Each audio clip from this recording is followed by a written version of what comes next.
is Cheryl Sleboda, and today we are going to be making mermaid tails. I'm sure that you want to be a mermaid, and what I'm going to show you is how to make a mermaid tail that's fit to your exact measurements. So this one is for an adult, but the one that we're going to be working on today is child-sized.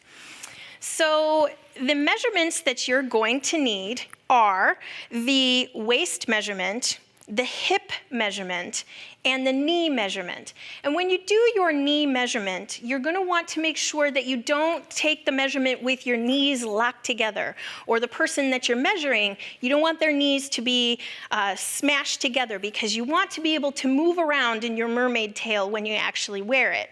So you want to just stand normally and take that measurement for the knee measurement.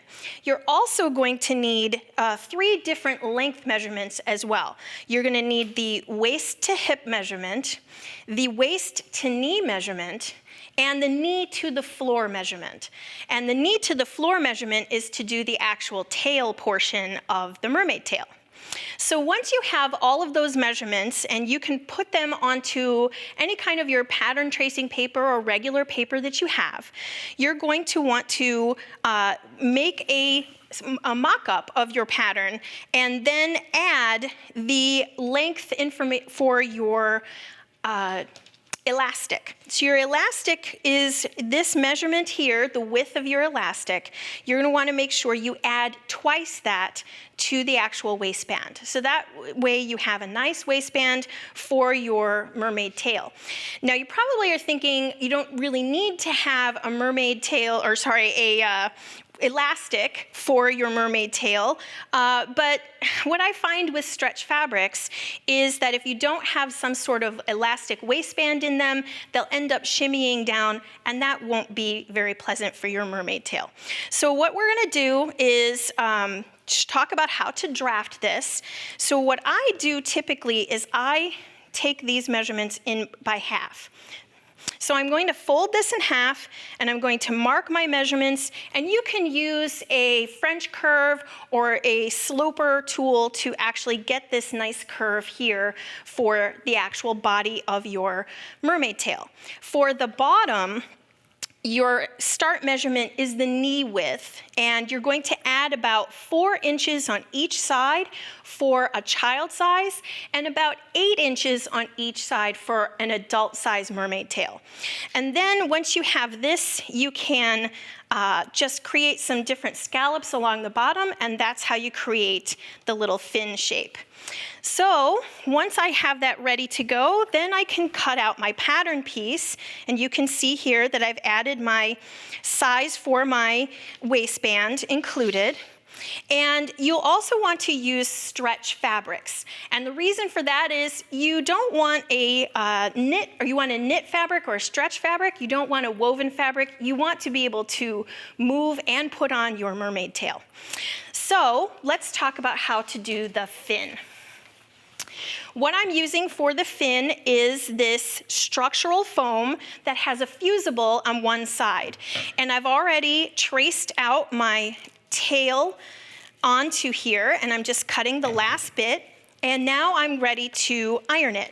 Now I'm ironing onto this super shiny fabric, so I'm going to need to use something to protect it from the heat of the iron. So once I have that placed, I can put down my ironing protector, and we're ready to go. And again, we're just activating the glue on the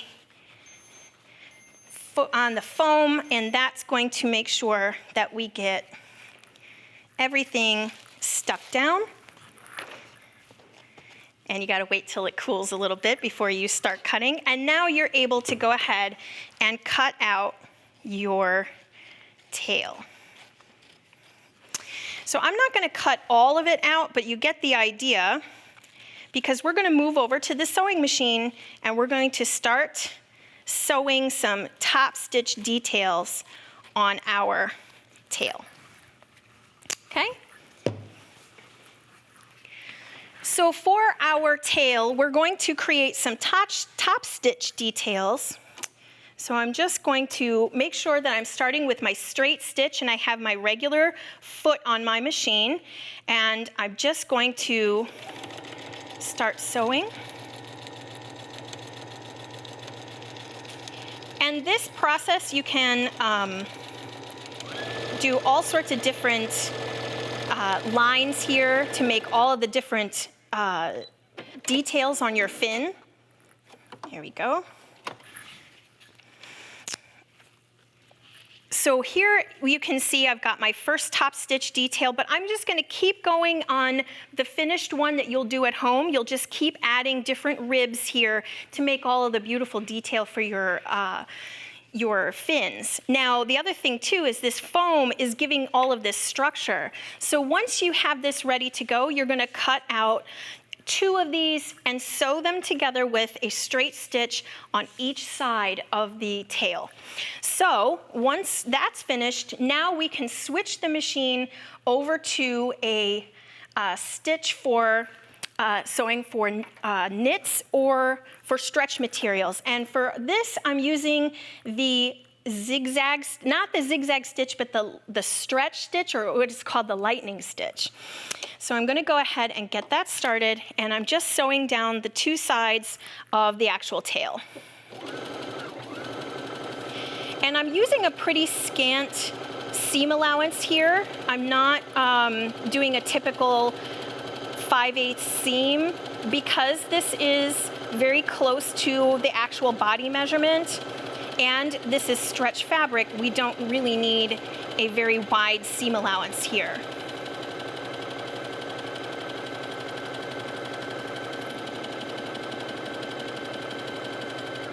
So that's one side, and we're just going to do the same for the other side. And you don't want to pull on this fabric as it is going through the machine. You want to make sure that the feed dogs do its job. If you start pulling on it, your mermaid tail will actually be out of shape, and we don't want that. You don't want a lumpy mermaid tail. So once you get both of these sides down, then it's time to add your waistband. And for our waistband, we're not creating a pocket for our elastic to go into. We're actually sewing the elastic into the waistband directly.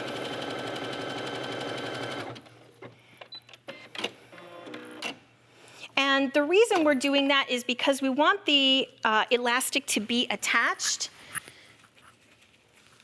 And you can pin it or you can just eyeball it. But what we're going to do is just add this directly here. And typically what we would do is we would sew along this edge, and then we will fold it over and sew it again. So you're going to stitch right over the seam that you have already created right onto the elastic. So you're stitching the elastic directly into the waistband. So now it's time to add the fin, and we're going to do that.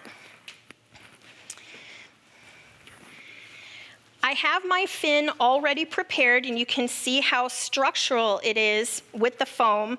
And you're going to add right sides together with the knee measurement, and it should match up exactly. And you'll just clip this, and you will want to sew that with a straight stitch at the machine. Because this is a mermaid tail, and we made sure that our knee measurement wasn't very close together, our knees were not locked together, this is going to give you just enough room to walk and still be able to move around in your tail. And you can see our finished tail here, where you can see how we have sewn the tail to the body, and you can really see there just a straight stitch. And because we used the knee measurement properly, you're still going to be able to walk in your mermaid tail. So again, all the beautiful top stitching on the foam. And again, we don't have to finish the edge. If you want to create a lining, you can, but it's not necessary because The foam is fused directly to the fabric, so you don't need to do any finishing to the bottom if you don't want to. So I hope to see all of your mermaid tails near the beach and the pool this year.